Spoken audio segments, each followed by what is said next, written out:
Muito boa noite, essa noite de frio, de preguicinha, vontade de ficar em casa, mas nós estamos aqui hoje para um papo bem quente, falando de memórias afetivas, de comida, com uma convidada super especial que é a Dinacir. Vamos ver se vocês descobrem quem é a Dinacir.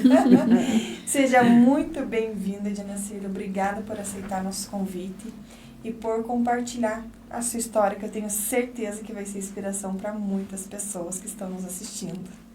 Muito bom. Eu que agradeço você, Giana, e a Carol pelo privilégio de terem me convidado e espero que eu consiga contar um pouco da minha história sem me aprofundar muito e que consigam me conhecer um pouco melhor. Mas muito obrigada pelo convite. Nós que agradecemos. Boa noite, Carol. Boa noite, boa noite. É um prazer receber você aqui, conhecer um pouquinho mais sobre a sua história, né? Uma história recheada de muito amor, de muito sabor, principalmente. Eu tenho certeza que vai inspirar outras pessoas. Espero que sim. Essa é a proposta. Então, vamos lá. Dinacir. Quem é a Dinacir? Bom, a Dinacir quase ninguém conhece, né? Só a família mesmo e poucos amigos. Na verdade é Cissa, como eu sou conhecida. Então, se falar Cissa, lá para inteira sabe quem. Agora, se falar Dinacir, ninguém sabe quem. Foi meu nome de batismo e desde pequena eu já tive apelido, que era Cici. Depois, ao longo do tempo, passou a ser Cissa por causa da marca da massa, que foi escolhida. E eu sou uma pessoa bem simples, uma pessoa que sempre trabalhei muito, desde muito pequena, sempre tive bastante responsabilidade, desde os 10 anos, 11 anos, eu fui muito responsável pela família já. Praticamente fui assim, quem teve que prover a casa, desde muito pequena. Muito cedo, né? Muito cedo. Tinha muitos irmãos? Não, tinha só 2 irmãos mais novos que eu. Na verdade, eram 3, uma mais velha, que daí acabou falecendo. Essa faleceu com 7 anos e eu, na época, tinha 6. Era um ano de diferença. E bem pertinho. Bem pertinho. E a gente era muito amiga de ir para a escola junto e tal, mas, enfim, uma fatalidade, ela faleceu. Só que o meu pai era alcoólatra. Então, ele bebia muito, trabalhava, mas ele gastava tudo que ganhava em bebedeira. Um santo homem. Não é porque eu vou falar que ele é alcoólatra, mas todo mundo sabe que o alcoolismo acaba com a vida das pessoas, né? Muda. E a minha mãe muito doente. Ela tinha problema de coração, não podia fazer muita coisa, muito esforço. A gente morava na Lapa, veio do interior, já eu vim bem jovenzinha, bebê. Mas eu aí fui obrigada a aprender a fazer pão, lavar roupa, cuidar das crianças, dos outros 2 que eram mais novos, né? Então, desde muito cedo, acho que por isso a minha... Só um pouquinho, só vou colocar o microfone mais perto, que o Marcelo disse que está baixo o áudio.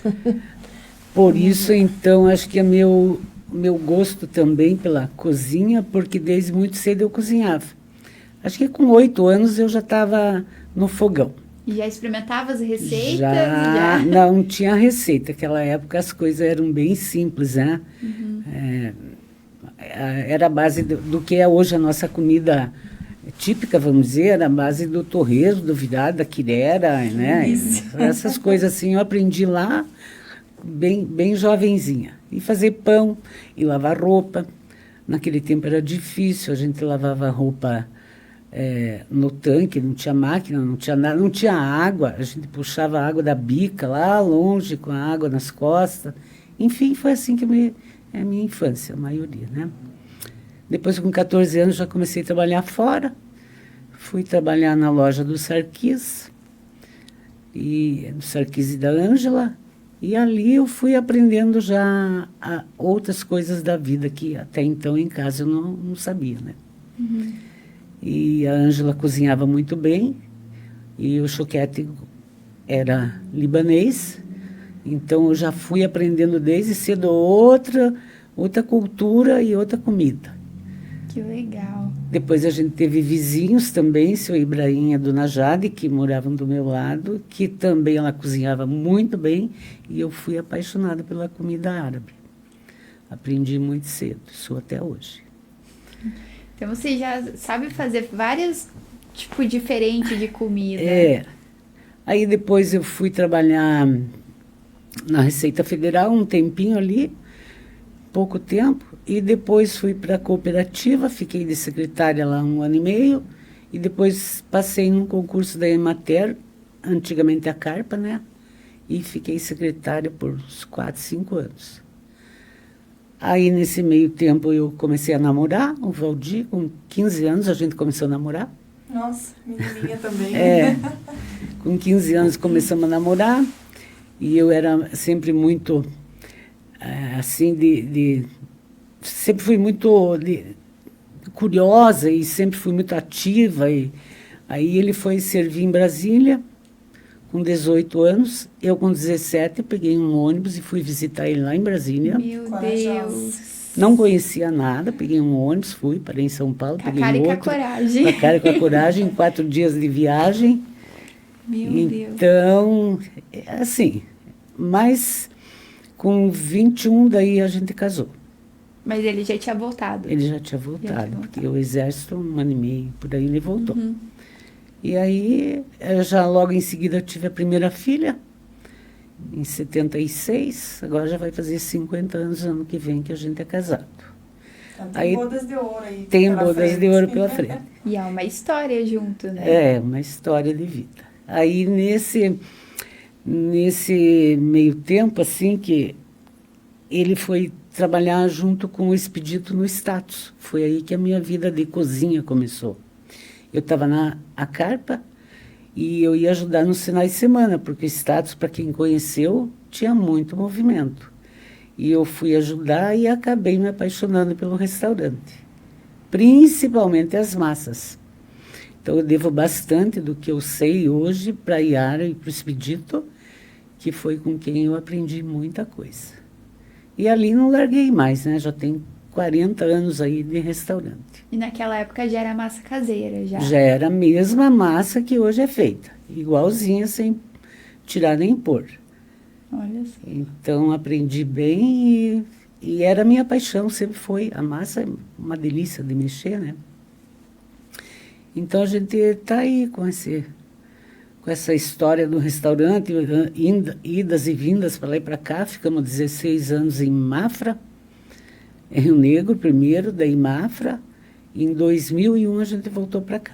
E lá tinha restaurante também? Lá continuamos, porque daí quando foi em 85, eu tive o meu último filho, o Gustavo, e o Expedito queria ficar sozinho daí no restaurante, não queria mais a sociedade. Aí a gente pensou em abrir um outro restaurante aqui. Mas aí a Chama Lapa era tão pequena, né? Vamos concorrer com a mesma comida, praticamente. Aí o Carlos, do Fotoluz, já falecido agora, levou a gente para Rio Negro. O pai dele tinha um prédio lá. E lá a gente se instalou ali entre Mafra e Rio Negro, na ponte. Ficamos 16 anos lá. Nossa. Um restaurante sempre lotado. Teve uma época que a gente fechou, 95, acho, esse da praça. Ficou fechado, daí, acho que em 96 a gente abriu de novo no Alto de Mafra. E lá ficamos até 2001. 2001 voltamos a convite do Maurício no Status de novo. Aí chegamos no Status e ficamos ali 2 anos. Aí eu comecei a achar que, assim, as pessoas associavam muito a gente ao status, não ao nosso trabalho. Aí vem um pouco de egoísmo, não sei, mas enfim, eu queria ser reconhecida pelo que eu fazia, não pelo status. Ninguém conhecia a gente dentro do status. Era a hora de começar a mostrar o Era teu a nome, hora né? de começar o nosso nome, né? Sim.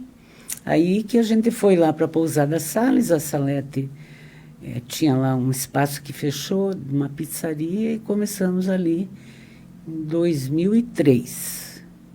Em 2004, meu filho faleceu. Daí, já aquele baque, daí já tudo baixou, não queria mais nada, não queria mais saber de nada. quando a vida parece que te dá uma rasteira e você fica Muda sem toda rumo. a expectativa. Fica sem rumo, não quero mais nada, não vou viver mais, entre aspas, né? Mas aí, ele mesmo, antes de morrer, tinha ido ver esse espaço que a gente está hoje, para alugar. Mas já estava pré-alugado para a prefeitura. Então, não deu. Ali, no final do ano, ele morreu em novembro, a gente foi lá, setembro, por aí, outubro. Quando ele morreu, depois que passou, a imobiliária veio atrás e disse, tá liberada a prefeitura, não quis. Aí a gente mudou. E para mim foi ótimo, porque eu tinha que sair daquele lugar onde tudo aconteceu. Aí abriu um novo olhar assim e continuamos. Então a gente abriu, agora fez 20 anos, né? Em 2005. Nossa, como passa o tempo, né? Em 2005 a gente abriu ali na praça daí. Daí que veio o nome Espaço Único. Porque antes era tudo ligado ao status, né? E assim seguimos, e graças a Deus. E a veio a ideia do Espaço Único?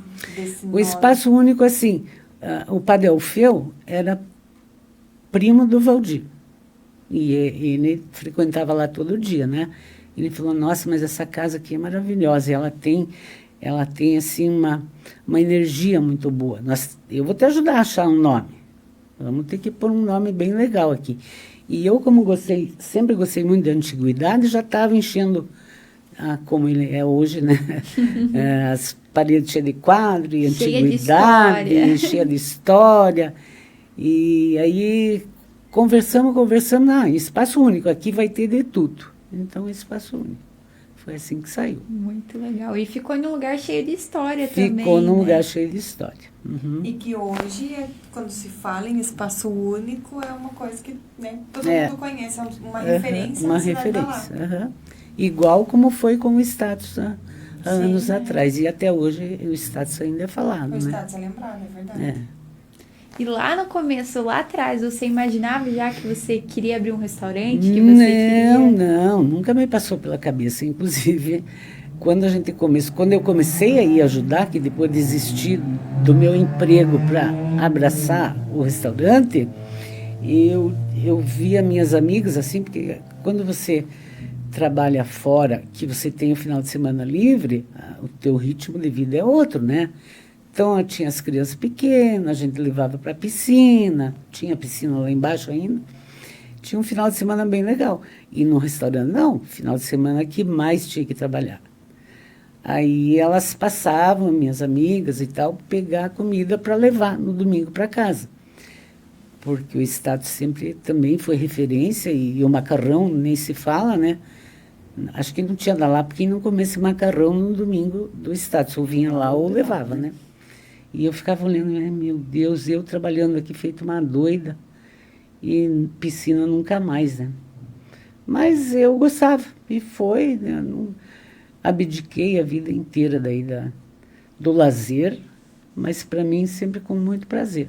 Porque quando é uma coisa que a gente gosta, né? Então não faz. E bastante resiliência, eu sempre fui muito resiliente com tudo, né? Então não tinha queixa, assim, não tinha aquela coisa. Cansava um monte, chegava em casa, tomava um banho, ia dormir, no outro dia cedo estava lá de novo, que eu sempre digo, né, é meu lema, assim, nada que uma noite de sono, um bom banho, um bom café, não te faça novo no dia seguinte. Então, e assim foi e assim é. Até hoje, né? E aí, igual você falou ali, você teve que abdicar de muitas coisas, né? Como é que você conciliava? Sim. Família, filho, marido, restaurante? É coisa, né? É coisa. Eu sempre fui a motorista, né? Então, para levar os filhos para a escola, eu tinha que dar jeito, eu tinha que ir. E eu era muito assim, só eu que sei fazer. Não, se eu não estiver junto, não sai. Então, foi bem complicado esse período, assim. Mas eu conseguia dar conta, tranquilo. E agora ainda a gente não trabalha mais à noite, mas aquela época, de Lapa, de status de Mafra, a gente trabalhava dia e noite. Nossa. Sempre. Então, você nem acabava o expediente do almoço, já estava começando o expediente da janta, né? Meu Deus. E ia até altas horas. Final de semana, música ao vivo. Normalmente os músicos vinham de fora e geralmente dormiam na minha casa. Olha só. Então eu tinha que esperar acabar a música, acabar tudo para levar eles para dormir. Foi uma sessão durante anos isso. Mas hoje eu lembro com bastante saudade de tudo. Que legal, quanta história, né? Uhum. E eu acho que é muito isso. Às vezes a gente fica assim, meu Deus, eu não vou dar conta porque é muita coisa que está acontecendo. Quando passa, você fica com aquela saudade. É. E quando recebe visita daí, leva para casa ou leva para o restaurante? Pois é. As visitas sempre no restaurante. Sempre. É uma extensão a vida de casa. inteira. Mas assim, é o que eu digo, a vida vai mostrando caminhos para gente. Sim. Então isso foi tudo enquanto eu era mais jovem. Hoje já não consigo mais. É que nem a morte. A morte do meu filho me abriu os olhos para muita coisa.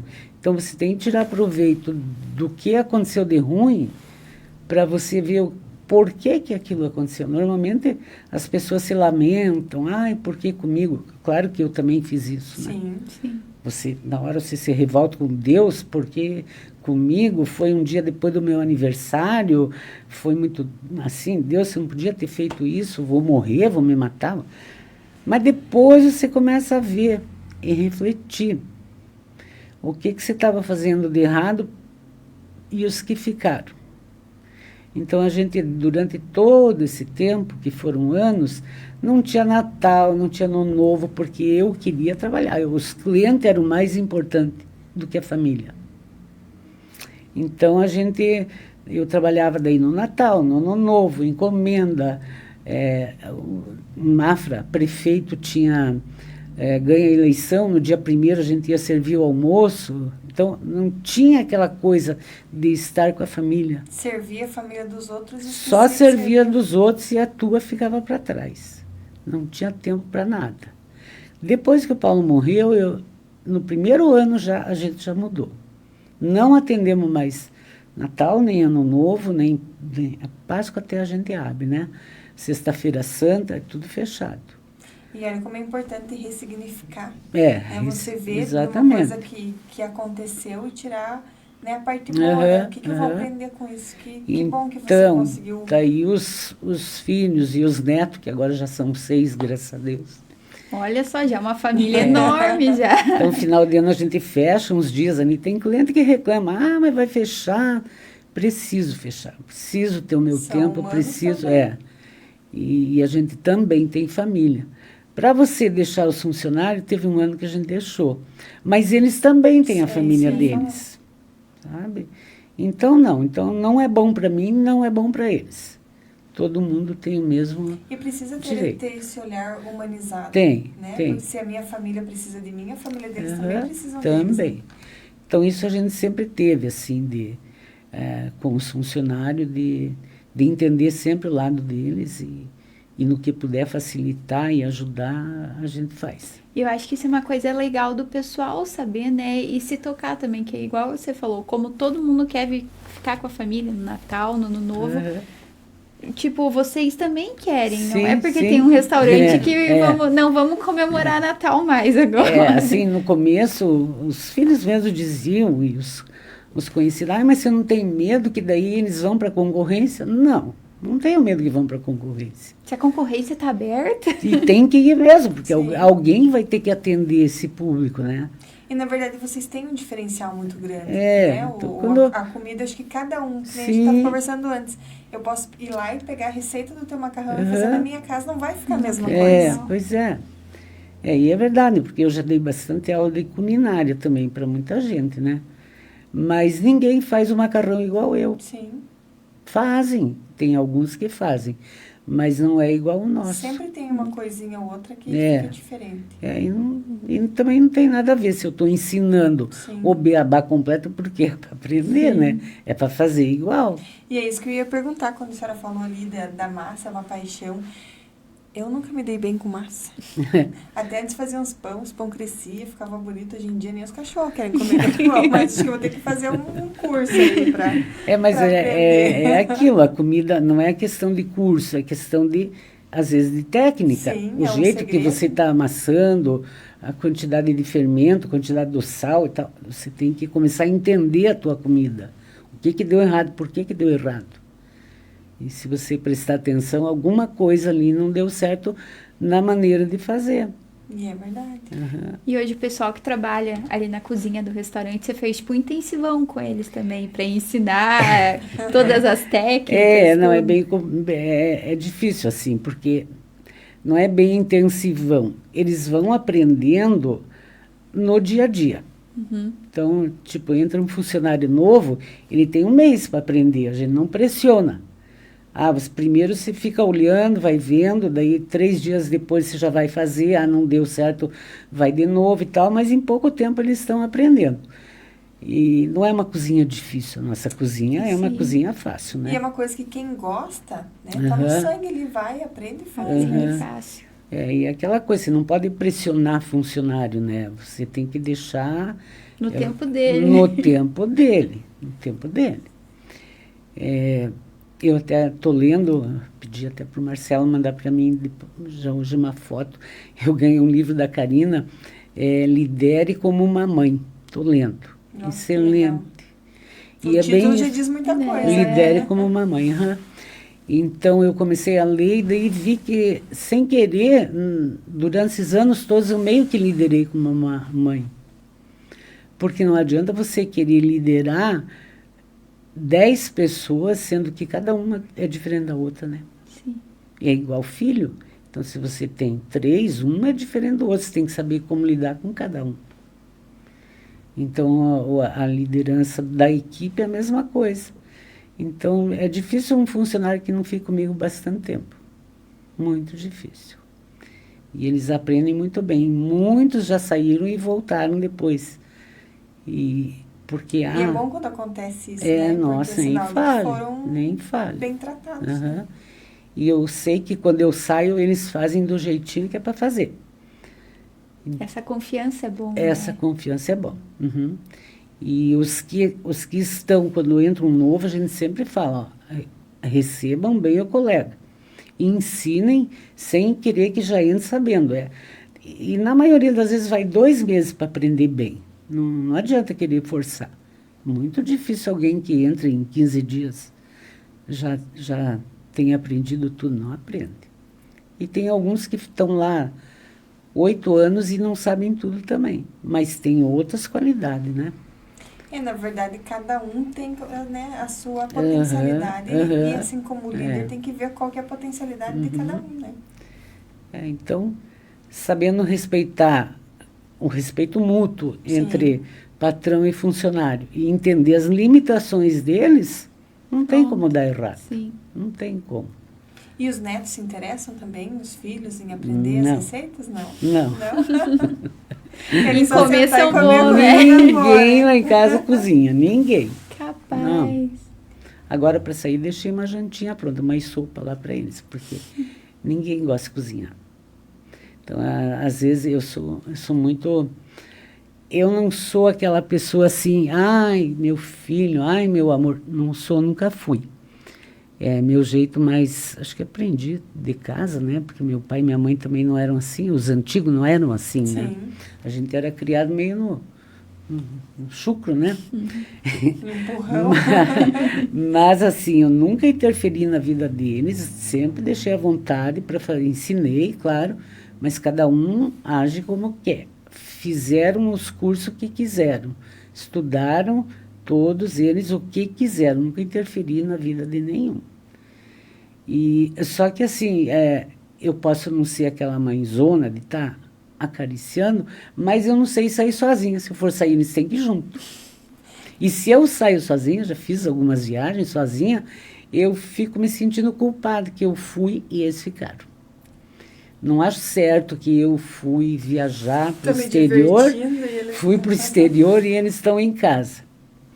Não foram comigo. Se eu pudesse, eu levava todo mundo. É a tua forma de amar. É outro jeito de amar. Tem que estar sempre na minha pertinho. Mas isso é gostoso também, né? É sinal de que a família tem que estar sempre em primeiro lugar, sempre pertinho. Sim. Mas a gente está sempre junto, assim, graças a Deus, meus filhos se dão muito bem, meus genros, gosto de todos, minha nora, a gente se respeita muito e não tem essa coisa de, vou falar do fulano que não está fazendo certo com a minha filha ou com o meu filho. Eles é que sabem, né? Se tá bom para eles, tem que estar bom para mim, né? É verdade. E como é legal isso, né? Que nem quando tem algum evento, alguma coisa, tá a família toda junta, aquele convívio legal, né? Isso tem muito lá em casa. Agora tem. Agora tem. Tem que se policiar.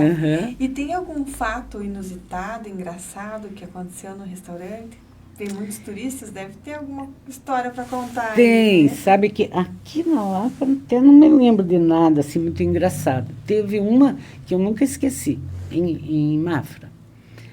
Ai, meu Deus, aquilo foi para me matar. Uma cliente pediu barreado. Barreado, você sabe, tem que fazer na panela, fica horas cozinhando, panela de barro e tal. Não é uma comida prática. Não. Mas não foi isso que aconteceu. Eu esqueci de fazer o barreado da mulher. Chegou 7 horas da noite, era para um jantar. 7 horas da noite ela ligou. Cissa, está pronto o meu barreado? Meu Deus. Eu queria morrer aquele dia. E agora? O que eu vou dizer para essa mulher? Mas na hora me deu um estalo. Eu falei que Deus sempre ajuda a gente, né? Porque, né? Fazer o quê? Aí eu falei, menina de Deus, você não vai acreditar. A minha funcionária tirou a panela do fogo quente, de barro, largou na pia e estourou a panela com choque térmico. Ela, não acredito. E agora? Eu falei, não, mas não se preocupe, porque eu não vou te deixar sem comer. Eu vou te fazer uma janta especial e em meia hora está na tua casa. Você pode me socorrer? Então eu falei, posso, só não vai ser barreado, porque isso não tem como. Mas eu vou te fazer mignon e perfeito. Porque mignon é fácil fazer, é rápido, né? E tive que fazer isso. Mas eu não sabia, não enfiar a minha cara. Não lembro nem quem é a cliente mais. Mas ainda se saiu bem, né? A sacada tinha rápida. que resolver. Mas olha, eu não sei de onde que Deus me inspirou para eu ter aquela resposta de quebrar a panela. Porque a panela de barro, ela quebra mesmo, né? Se você tirar do calor e botar no frio, ela vai quebrar. Essa foi uma, assim, que eu me lembro. Não tem muitas histórias de... Mas que engraçado, a sacada rápida, né? Aquela coisa que até você fica pensando, nossa, eu fui muito esperta nesse momento, porque... Já esqueci também, porque assim, o cliente não entende. Você está naquele teu corre-corre do dia a dia, então não adianta você me pedir hoje uma coisa que eu faço bem rápido. Não adianta você me pedir hoje, eu quero... para daqui 15 dias um rondelli. Rondelli eu monto em 5 minutos. E era também um almoço para... eu sempre sirvo as formiguinhas, o pessoal do chá, aquelas senhoras e tal. Mas já tem tempo, a Lia ainda era viva e a Sumaia. E elas encomendaram um almoço para tal dia lá. Passado já bastante tempo. E não foi agendado. As mulheres chegaram para almoçar. Nem era almoço, era janta. E janta a gente não estava servindo, só servia quando tinha reserva. Elas chegaram e me ligaram, mas não tem ninguém aqui no restaurante. Como é que nós fazemos para entrar? Falei, meu Deus, eu estava em casa. E agora? Falei, aguardem aí que eu já chego. Não vou esquecer. Mas aí também foi fácil, porque o à la carte... A comida à la carte, você tendo ali tudo, se você tiver carne, se tiver arroz, uma salada, você faz um instante, né? Mas elas tiveram que aguardar. Então, foi as 2 únicas vezes que eu me lembro, assim, de ter esquecido alguma coisa. Mas para tudo da gente, né? Quem tem as mães... rapidinho, né? Não ficou. Mas já teve gente, assim, que pede coisa lá, como eu falei, para daqui uma semana, a gente esquece.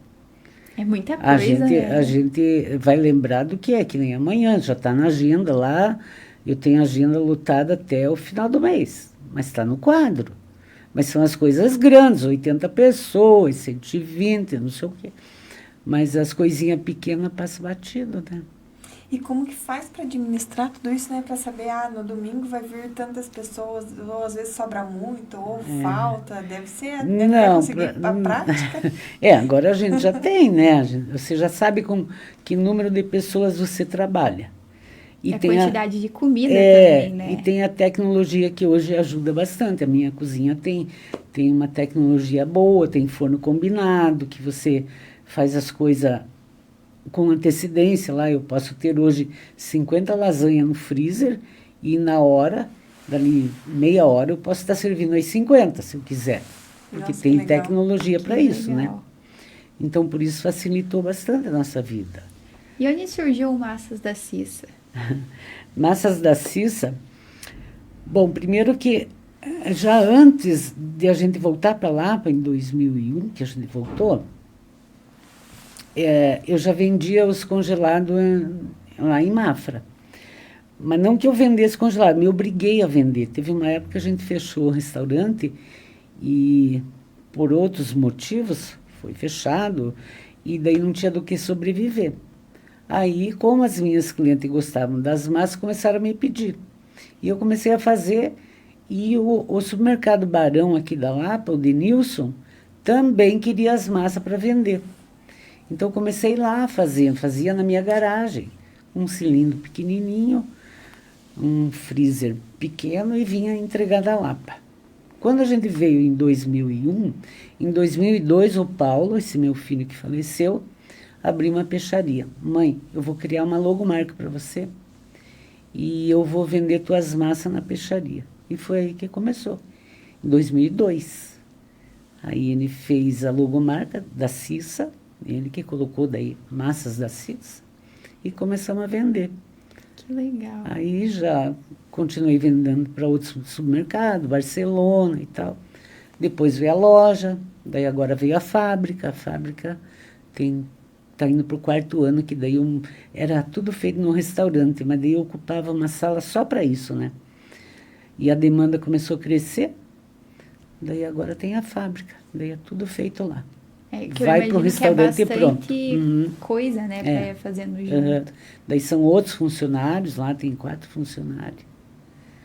Nossa, que legal. E quem quiser comprar, tem como comprar o congelado ali na hora. Compra na hora, se quiser fresco também, as meninas montam na hora. Legal.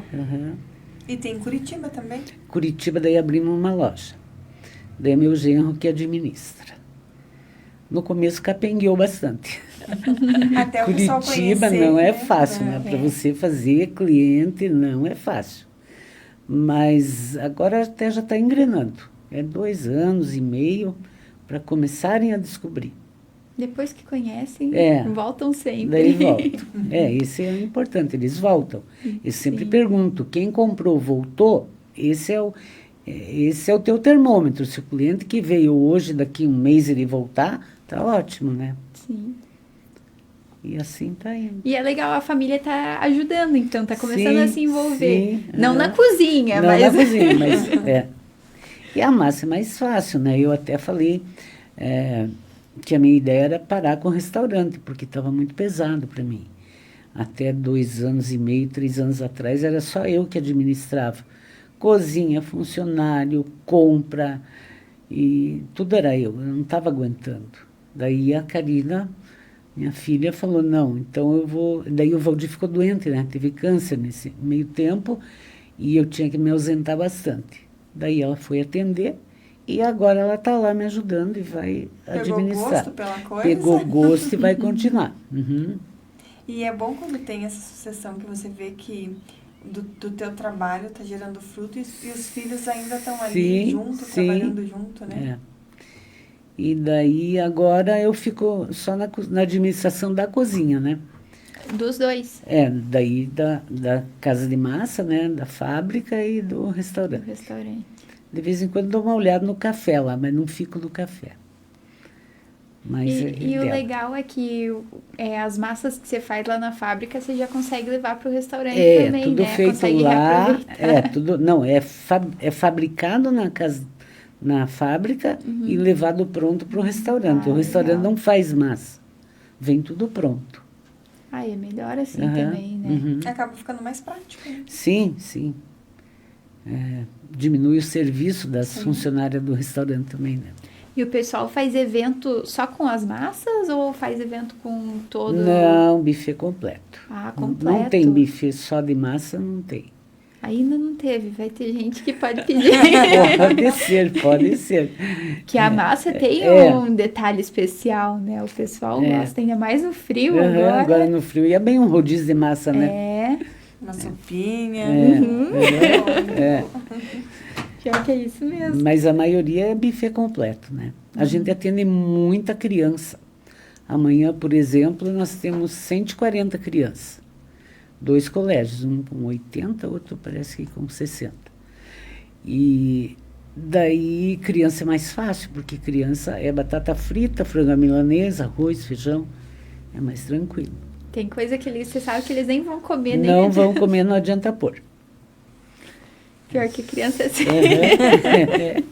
É mais as besteirinhas, né? Atrapalha um pouco o cliente do dia a dia, sabe? Porque o cliente do dia a dia, daí às vezes chega lá, vê tudo aquele tumulto e vai embora. Ah, eles comem ali no restaurante daí? No restaurante. Mas a gente acabou ampliando bastante lá atrás. Cabem, acho que hoje, mais 150 pessoas lá atrás, com buffet separado. E lá atrás ficou um ambiente tão gostoso, aconchegante. Ficou. Então agora já... E a gente aumentou mais, não sei se foi por esses dias. Eu fui semana passada. Aumentou mais, então agora cabe mais gente. Daqui a pouco... É bom que dá para separar um pouco. E tem espaço para aumentar mais ainda lá para trás. Isso quer dizer, daqui a pouco a gente aumenta mais um pouco. Então a ideia é continuar com o restaurante com a Massas da Cissa. Não, tem que continuar. Não tem como parar. Eu até quis parar lá atrás, né? Uns 3 anos atrás, falei, eu não aguento mais. Mas agora não, agora tendo ajuda, que daí eu fico só na cozinha, daí vai. E para ver como Deus sempre coloca anjos, né? Quando você pensa em desistir, vem alguma coisa sim, para ir de novo. Sim, sempre Deus está agindo pela gente. E assim, nada mais gostoso do que você receber os clientes e ver que todos eles saem satisfeitos, né? Ah, com certeza. Essa é a maior recompensa é essa. Por mais que às vezes você nem ganha nada. Mas assim, aquele feedback do cliente dizendo que está maravilhoso, que vai voltar, que vai recomendar, não tem preço, né? E tem muito, graças a Deus. Bastante. E é uma coisa assim, quando vem cliente para lá, a gente já pensando que eu vou levar o cliente, vem os amigos, né? De fora para conhecer lá, você já pensa, vou levar no espaço único para almoçar, porque a comida de lá é a melhor. Que bom, graças a Deus. A comida caseira e a comida é tradicional, mais tradicional da Lapa também, né? A gente tem, às vezes, eu já tive cliente que veio e reclamou. Olha só. Ah, eu não vim lá, não sei da onde, para vir aqui comer comida caseira. Eu queria uma comida diferente. Mas já teve cliente que veio comer comida caseira, eu nunca esqueço, Dia das Mães. E era cliente que já tinha vindo ali e tinha comido, nós fazemos bastante chico balanceado, né? Ai, eu amo. Com doce e banana. E ele veio um dia lá e tinha, daí no Dia das Mães, ele trouxe a mãe para vir almoçar. Aí ele foi reclamar que eu trouxe minha mãe para comer chico balanceado e tinha as mesmas sobremesas que a gente come em qualquer lugar em Curitiba. Então tem tudo isso, você não pode fugir daquilo que você... Às vezes você tem que, né, colocar um cardápio diferente. Mas eu nem imaginava que vinha gente de Curitiba almoçar aqui, né? Para comer exatamente o chico balanceado. Achei que era só os lapianos num Dia das Mães, mas desde aquele ano a gente aprendeu que não é. Mas até o virado de feijão, minha mãe fazia um virado de feijão que era maravilhoso, né? Hoje não tenho mais ela. Mas esses dias me deu vontade de ir lá para comer o virado de feijão com ovo, que é uma coisa que você pensa assim, isso eu faço em casa, não é, né? Olha, e é impressionante como a gente frita ovo. Todo dia, no mínimo 100, 120. Meu Deus. Final de semana, 200 e é uma coisa que você não imagina que as pessoas comem tanto, né? Mas é muito ovo. Todo mundo come ovo. Mas ovo é muita pessoa que passa também, né? Mas não é tipo dia de semana, mas não tem tanta gente de fora, né? Mas é daqui da Lapa. Você vê pelas marmitas, o pessoal vem pegar marmita e pega comida típica.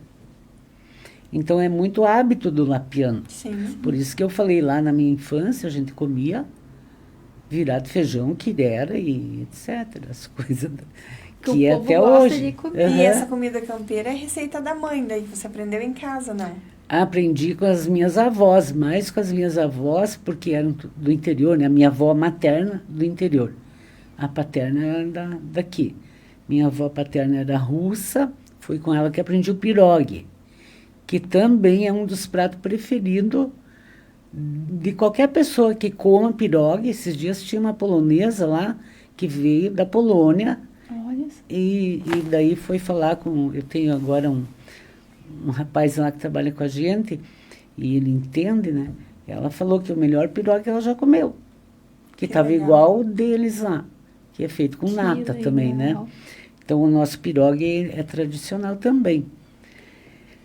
E daí que eu estava falando do pirogue, né? E da comida, Daí a minha avó materna, que daí era do interior, eu ia muito passar as férias lá, aprendi desde cedo também a comida com ela.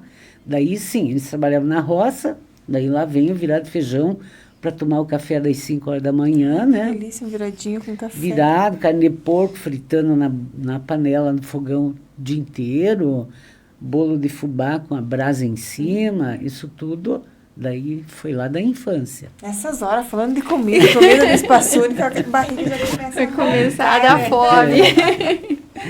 Que da infância. E daí com a avó daqui, daí foi o pirogue, o nhoque, que mais que eu aprendi muito com a avó? A carne de panela, tudo isso daí já era da avó russa, né?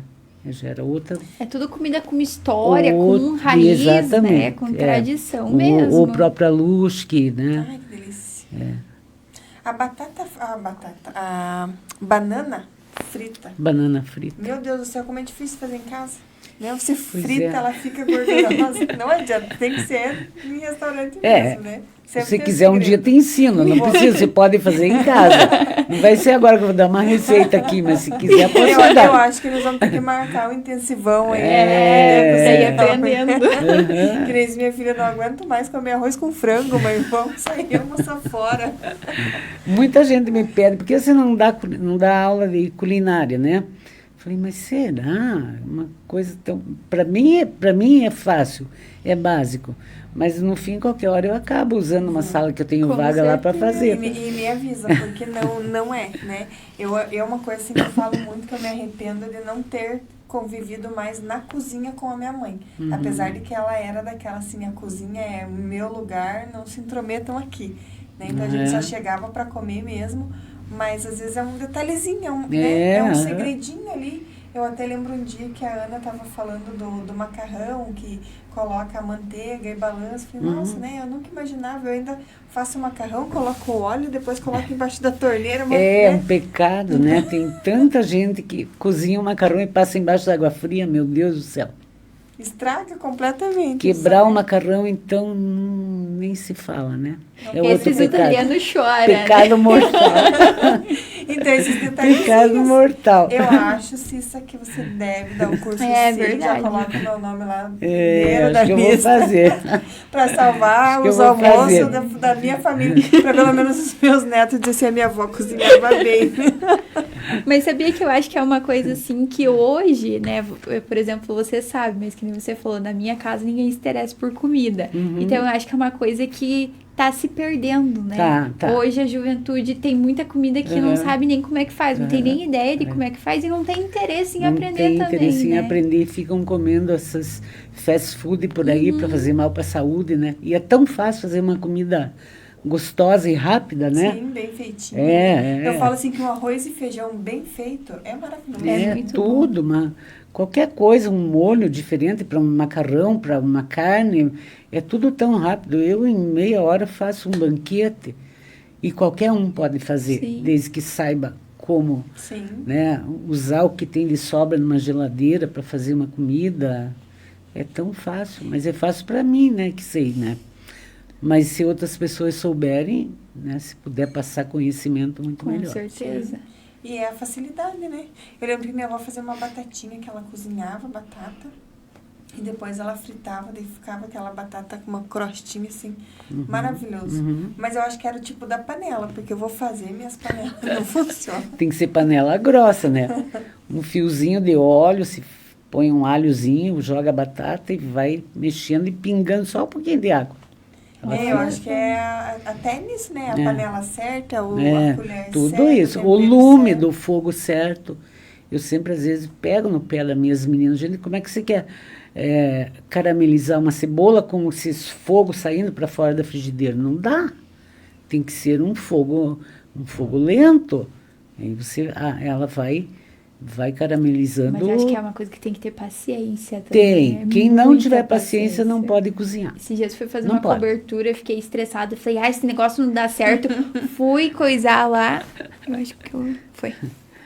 Fui coisar lá. Quando eu vi, a cobertura já tava virada em uma farofa. Eu falei, meu Deus, agora já deu ruim, já não dá mais certo agora.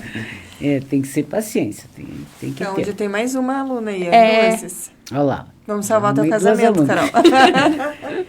Eu não sei se travou, se tá normal. Eu acho que tá. Voltou. Tinha dado uma paradinha. Não, voltou, apareceu mexendo. Então é isso, Cissa. Nossa, falta 15 minutos só. O nosso papo vai, né? E é muita coisa para contar também. Eu tenho bastante história, assim, claro que eu não vou me estender, porque daí acho que é o dia, né? Precisava, né? Tem que fazer uma série. Mas assim, a minha infância foi o que eu falei, né? Bem sofrida, vamos dizer, bem sofrida. Lidando com doença de mãe, doença de pai, porque quer não, era doente. Depois a gente foi embora para Jaraguá, e primeiro para Mafra, daí meu pai adorava meus filhos, falou, eu vou deixar meu emprego e vou com vocês. Nossa. Então, o que me ajudou muito foi eles terem ido morar comigo, nesse período do restaurante. Inclusive, o Gustavo tinha só 5 meses, por aí, 6 meses, quando a gente foi. Era bebê, quem criou foi o pai e a mãe, né? E ter essa rede de apoio para ajudar na criação dos filhos. Foi o mais importante. Então, eles foram embora comigo, e daí a gente ficou ali em Rio Negro. Daí, uma época, o Valdir comprou um restaurante em Jaraguá. A gente mudou para Jaraguá. O pai e a mãe foram juntos comigo. Jaraguá era bem diferente, né? Tudo longe, precisava de carro para ir para tudo que é lugar. Mas as crianças sempre foram estudar em escola particular, escolas boas, né? Então, esse vai e vem não atrapalhou muito a vida de escola deles. E daí meu pai faleceu em Jaraguá. Quando ele morreu, eu falei, não, eu não fico mais aqui. Vendemos lá e voltamos para Mafra. Só que Mafra, o restaurante era nosso ainda, estava só arrendado também. Daí que a gente voltou ali para depois vir para Lapa. E para ver que, né, na tua história tem vários recomeços. Tem. E muita gente às vezes desiste por não saber como recomeçar. Não pode desistir, não. É o que eu falo da resiliência. Se você não se lamentar por aquilo que está acontecendo, que não foi nenhuma história bonita, todas essas mudanças, é claro que eu não vou dizer aqui, mas foram porque alguma coisa ruim tinha acontecido, era de desistir. Mas a gente não pode desistir. Sim. Eu tinha que continuar, eu tinha que lutar. Sim. Eu tinha os filhos para criar, eu tinha meus pais, eu tinha a mãe que daí ficou viúva. Como é que eu vou largar? Todo mundo dependia do meu trabalho. Então, tudo mudou, virou a chave depois que o Paulo morreu. Porque até então eu me dedicava só a trabalhar, a correr, sempre no mesmo lugar, só na cozinha. E a gente, quando tem um comércio, naquela época, a gente começou sem saber de nada. Você só sabia que você tinha que atender, não podia faltar nada, o cliente tinha que ser bem atendido, mas você não tinha conhecimento de como lidar com as finanças, como economizar, como isso, como aquilo, tudo que envolve um empreendimento, um empreendedor. Sim. Não tinha conhecimento de nada. O Valdir não tinha conhecimento nenhum. Era tudo assim, vou fazer. Aprender na prática. Tinha coragem. Vou fazer, eu vou atrás. Eu vou abrir lá em Jaraguá. Não quero ir. Vai. Então, eu tinha que ir. Só que depois que o Paulo morreu, eu fiquei desnorteada, queria parar. Mas aí eu resolvi começar a estudar. Aí que mudou tudo. Daí eu primeiro fui para o Centro Europeu. Fiz 1 ano de hotelaria. Aprendi muita coisa. Foi excelente. Daí, depois, no ano seguinte, eu fui para gastronomia, fui para a PUC, passei no vestibular, fiz só 6 meses, mas foi o necessário, porque o primeiro semestre só ensinava a parte administrativa. Não precisava de comida, eu não precisava saber. Já sabia. Eu já sabia, né? Mas eu ia continuar, só que como tinha que trabalhar, daí sair de van, aquela vida de estudante universitário, né? Sair de van correndo 6 horas, voltar meia-noite, daí começaram os trabalhos, daí eu não tinha tempo para fazer trabalho, aquela coisa, desisti da faculdade. Mas aprendi muito nesses 6 meses e no 1 ano do Centro Europeu. E aí resolvi mudar. Falei, não, então agora a gente vai seguir a cartilha da administração. A cozinha, os funcionários vão tocando. E eu vou fazer o resto. Fiz N cursos aí na área de empreendedorismo, de liderança. Fui em busca de conhecimento. Isso é muito importante. Porque e foi aí que a coisa deslanchou. Porque até então a gente patinava no seco. Sempre andando no mesmo lugar. Não tinha dinheiro para nada, trabalhava um monte. E o dinheiro não entrava e vivia devendo e empréstimo em banco e não sei o quê. Foi uma loucura. Não tinha casa, tudo que a casa que tinha que vender para pagar o banco, comprava outro, vendia para pagar o banco, e assim foi. Então, quer ver, 12, 13 anos para cá, depois de tudo isso, faz 20 que o Paulo morreu, daí foram uns anos ali de aprendizado, e daí aplicar na prática. E a importância de buscar conhecimento? Nosso conhecimento como faz tudo. Diferença. Eu falo para qualquer um, não comece negócio nenhum sem antes buscar conhecimento do que você quer fazer. Não adianta saber cozinhar e abrir um restaurante porque eu sei cozinhar. Não resolve nada você saber cozinhar. É só uma parte é saber só cozinhar. uma parte. Não tem. Então, muita coisa assim, para mim foi excelente. E tem vontade de abrir mais algum restaurante? Eu até lugar? teria, tem uns lugares bons na Lapa, falei ontem para a Karina, mas eu não tenho mais saúde, né? Porque eu já vou fazer 70 anos. Nossa. Tem pique ainda. Eu tenho pique, mas o meu corpo não tem pique, sabe? O corpo está pedindo socorro, né? E daí eu vi o Valdir doente, eu corro para lá e para cá, leva no médico, busca do médico, vai tratar. Então não dá mais, infelizmente não. Mas teria vontade. Nossa, que saudade de quando eu tinha pique para fazer as coisas. Vai que os filhos criam um gosto aí. Vai que a Karina, né? A Karina... Tá entrando no embalo. Tá. A Karina, quem sabe consiga. Vai que ela entra para a cozinha. Ela é bem empreendedora, bem empreendedora. Viu, mas isso é legal e é muito gostoso, né? Saber que você está fazendo história. Então, isso que eu digo, assim, tanta história. coisa aconteceu para virar essa chave que até eu me surpreendo, assim, olho para trás, meu Deus do céu. Aí fui para a Itália, fiz um curso lá também, de uma semana, com os chefes lá, conheci bastante da cultura deles, acabei descobrindo que a nossa massa é melhor do que a deles. Meu marido tá falando essa semana que vontade de ir para a Itália para experimentar a massa deles, então eu já vou contar para eles que a massa deles é tudo à base de sêmola, não é do nosso gosto, sabe? Assim, você comer um penne de sêmola ou qualquer outra massa de vez em quando, mas para todo dia a nossa massa macia é diferente. Então, muito pouca coisa eu apliquei do que eu aprendi, mas foi ótimo. Foi aí que você aprendeu que não dá para cortar, coisar o Não macarrão, dá para quebrar o macarrão, pelo amor de Deus. Não dá para bater no pão também, né? Que aí teve uma parte de panificação que o chefe falou, gente, pelo amor de Deus, né? Tem gente que eu já vi, pega o pão e bate na mesa. O pão, não pode, o pão exige uma técnica, ele não quer, ele não é força para você fazer um pão bom, que nem você falou, não é força, é técnica, é jeito para a massa. Não é para sair espancando o pão. Pro glúten e dissolvendo, né? Não é assim.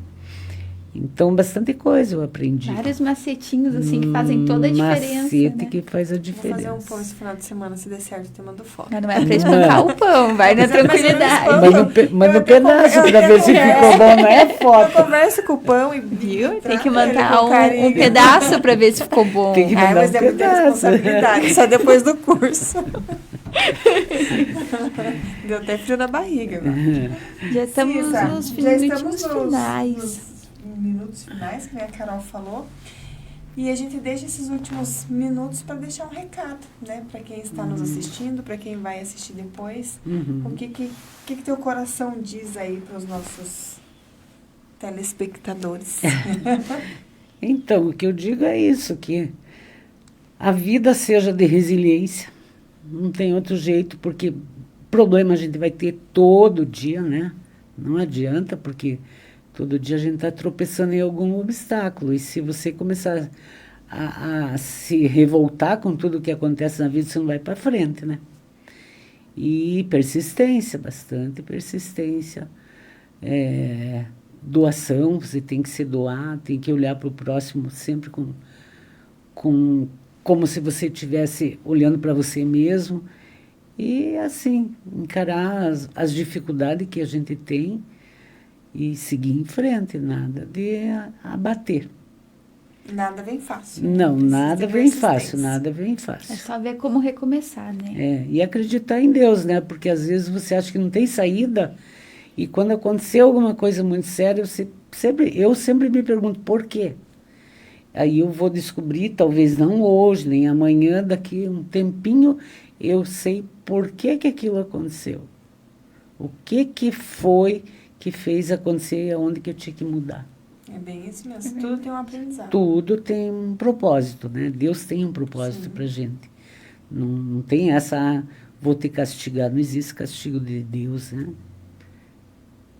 Tudo tem um porquê. Que profundo, né? Com certeza. Cissa, então é isso. Quero agradecer muito de coração, né, por você estar aqui contando a sua história, dando alguns segredinhos e dizer que com certeza a sua história é inspiração para muitas pessoas que às vezes, né, precisam dar aquela virada de chave. Acho assim, quando olham para o restaurante, olham para você, para tua família, acho que toda a vida já começaram do alto. Não, né? Sempre tem os perrengues e os perrengues fazem parte do aprendizado, fazem parte da história, né? Obrigada por estar aqui. Eu que agradeço vocês e assim, tô feliz por ter conseguido falar, né? Porque eu não sou acostumada a falar da minha vida para ninguém. Então, acho que privilégio. Tô feliz que consegui. Com certeza. E consegui. E que prazer receber você aqui, conhecer um pouquinho sobre a sua história, que você falou, né, não conta tanto, então, que a gente não falou, que privilégio. Um dia eu vou escrever um livro, ainda é meu Isso, sonho. Daí eu vou contar a história. Tem que escrever mesmo. Aí eu conto nas entrelinhas. E já inspirou e vai inspirar muitas pessoas ainda, que nem você falou, recomeçar, que um dia tudo vai dar certo, né? Tudo vai se encaixando. Vai, tudo. Muito sucesso, que vai vir muita coisa boa por aí ainda. Muito obrigada. E para finalizar, a gente não falou, né? Mas para quem está nos escutando, às vezes não é da Lapa, aonde é o restaurante Espaço Único que tem a melhor comida caseira da região? E o Massas da Cissa é pertinho também. Lisonjeada agora. Fica na praça, no centro histórico, né? Bem do ladinho da matriz, não tem como errar. Centro Histórico da Lapa é onde todo mundo vai visitar, então a gente está ali bem do ladinho da igreja. Está num lugar bem estratégico. Bem estratégico. Então é isso aí. E mais uma coisa, assim, tipo, a gente já mudou de lugar lá escondidinho, mas essa é o nosso orgulho. Qualquer lugar que a gente vá, as pessoas vão atrás. Não é porque eu estou ali no centro hoje, graças a Deus, um lugar que não tem, né? Mas se a gente mudar, já aconteceu, o cliente vai atrás. Com certeza. Então, isso que porque a qualidade faz enche a gente bastante de orgulho, né? Aí, sem contar aquele torresmo. O torresmo é maravilhoso também. Tem dia que ele não está muito bom, mas... E quem quiser seguir as redes sociais, tem as redes sociais Tem o Instagram do restaurante, da Massa da Cissa. Só seguir, fazer lá. sua encomenda. Exatamente. Visitar o restaurante e experimentar. Isso mesmo. Quem for de Curitiba, tem a loja lá. que fica no Alto da 15, na Flávio Damigrave. Bem fácil de encontrar. E pronto. Então aí, já está resolvido. Obrigada, Muito Cissa. Obrigada, eu que agradeço. Carol. Tenha uma boa noite. Ficamos aqui. Encerramos mais um episódio do podcast Vida Sem Filtros e esperamos vocês na próxima segunda-feira com mais uma história inspiradora. É isso, gente. Até a próxima.